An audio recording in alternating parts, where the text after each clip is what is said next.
everyone, and welcome to blog 62 of Tackle the Feelings Before the Behavior. And today's blog is called What to Do When You Have Two Parenting Styles That Clash. And this is such a common thing. And to be honest, of course you're going to have two people who are parenting who are going to have different ways and views and beliefs about how things should be done. So why do I make a video of this? Is because this can be a huge problem in so many homes because of the lack of consistency, and because you have a child that you love so much that compromising is very, very difficult for parents to do. It's really hard when you've got really solid beliefs about how something should be done to think about compromising. And so today I just wanted to run through a little bit about parenting styles and a strategy that I have for parents to get to the bottom of what your parenting styles are, where you want to be, what's going on, and what you'd like to improve. So bear with me while we just tell, if you already know what parenting styles are, it's a good refresher. Parenting styles basically are, they're named four. But for the sake of simplicity, I'm not going to go into authoritarian and authoritative and permissive and uninvolved and all of that, because those words can be scary and they can be very boxing. And I don't think anyone falls into an exact box of where your style sits. It's the same for attachment theories when you have your attachment styles to your parents and all that. Sometimes you're anxious, sometimes you avoid, and it's not one or the other. You just seem to have a predisposition to one certain style. And so ideally there is a parenting style that they say is optimum, and that's the I think it's I get mixed up between authoritative and authoritarian. I think it's authoritative, where you are involved but you're not overly involved, where you are in tune and present with your child, but you're also striving towards independence and for them to do things on their own and problem solve.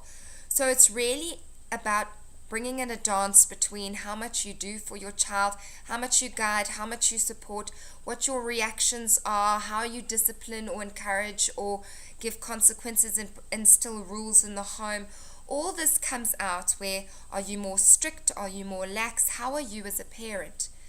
And so when I do this exercise with parents, we often have opposite parenting styles, because let's face it, people with opposites sort of personalities tend to attract. Opposites attract, we know this, and it's a good thing. We sort of fill each other's gaps. It's balance. You know, we find it really difficult to be with our same. I'm quite extroverted at times and quite opinionated and loud. My friends are generally more on the introverted level. Not all, but my close ones, the ones I can really gel well with, are people who balance me out, who help me to be more grounded, and I help them to be more outgoing. And that's kind of how relationships work in general. And so you're going to have differences. Off the bat, I can almost guarantee it. But when you have clashing parenting styles, when you have a parent who believes that there shouldn't be very many rules, that it should be lax, and it should be very sort of let the child find their own way and be a bit more rough and tumble and let them toughen up on their own, that kind of thing, versus someone who wants to really manage their children a lot more stringently, have set rules, be very consistent, be very, very involved, sometimes a bit too involved in everything that's going on for your child. So more controlling, less controlling, more in control, less in control. Both have their pros and their cons, but they give a child or children completely mixed messages, which creates confusion. And once we get confusion where a child isn't able to really get that repetition, they need repetition. A developing brain needs repetition in order for these neural pathways to be created. Things are quite brand new in the formative years. In the first 5 years of life, this is where they are forming all those neural pathways. So if you're constantly giving different messages, you're playing the child. The child's going to play you against each other once he starts or she starts cottoning on to this, for one. So to prevent that happening, pay attention now. But what's actually going to happen is the child is not going to get the lessons that they need. They're not going to know what the right thing to do is because they love both of you and both of you are giving very different messages. And often the child will steer towards the parent that it's the nicer way, the more preferable option. And so fun dad or fun mum is often going to trump rules and regulations mum or dad. And that creates distance and the one parent feels left out or isolated or alone and frustrated. The other parent feels also frustrated and maybe unaware, and it creates marital or partnership issues, relationship problems. And this is probably one of the biggest things that come up, and it sometimes can be irreconcilable. When it comes to kids, you just ask a divorce lawyer or attorney, it gets messy. It gets very messy. So to avoid all of that, what I want you to do is spend a bit of time doing an exercise. And an exercise really is around some questions, some leading questions I'm going to give you. The first question is, how was I parented? How did your parents parent you? Try to think of the parenting style that your parents had with you. What was it like growing up? Look at the good things, the bad things. Really get into the nuts and bolts about how you were parented, what you liked, what you didn't like. Then I want you to look at, how are you parenting now? So exactly, warts and all, exactly how you're parenting now. And then the final question is, how would I most like to parent? What would I really like? What are my values in parenting? What would I like to do? It's not about picking it apart and as to why you're not doing certain things and shaming yourself throughout this process. That is counterproductive. This is not about shame.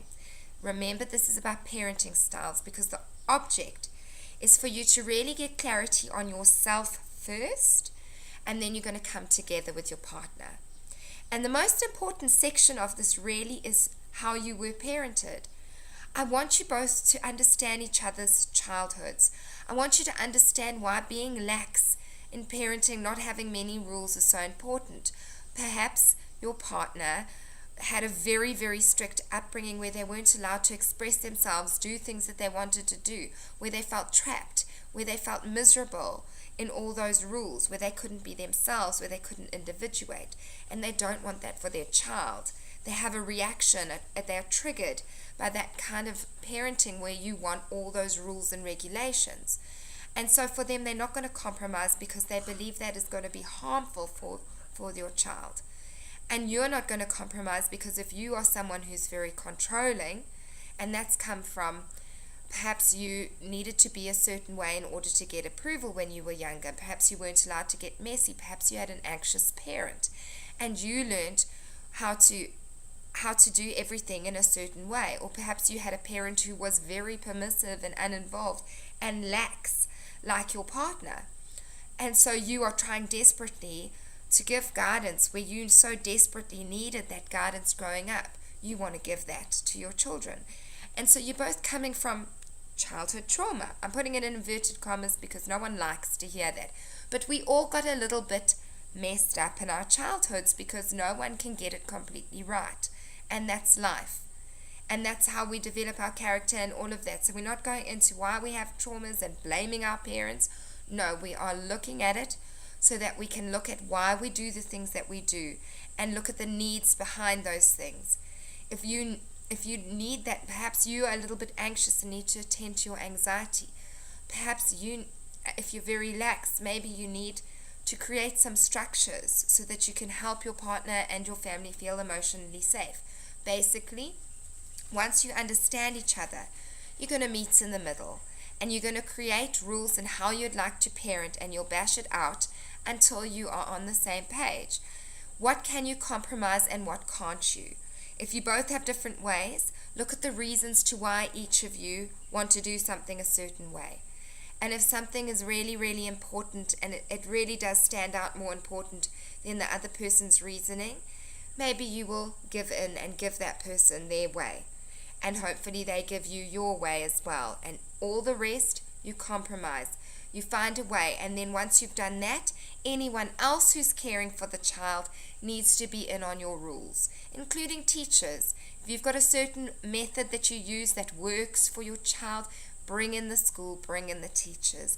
The more consistency you can bring into a child's life, the better. It is one of the biggest strategies I could give parents. Consistency is key. So remember those 3 questions. How was I parented? How am I parenting now? And how would I optimally like to parent? And so really helping each other get there. Setting those goals, setting those rules, bringing in consistency, which will help with those behaviors in the home, I promise you. And it will also bring cohesion to you and your partner, because parenting is the toughest job in the world. You need each other. Your kids need to see you working together. You don't want them to play you against each other. It gets chaotic. That's where people come to me in tears and they just can't cope anymore. So before it gets to that point, especially if you're new parents, maybe you haven't even had your child yet, you're expecting, even better.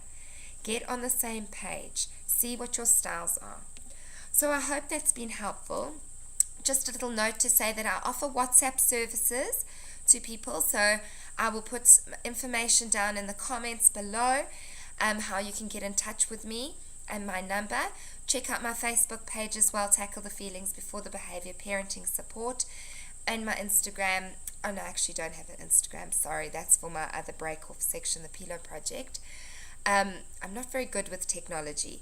But yeah, I'm doing sessions for internationals. I'm in South Africa, but anyone international, I've got a PayPal account. You can pay through PayPal. I do 15 minutes, 30 minutes, and an hour sessions. Very affordable rates. Get in touch. You can also email me on tacklethefeelings@gmail.com. So if you have a niggle that you'd like to talk through, get in touch. Otherwise, I'll see you again next video. Bye.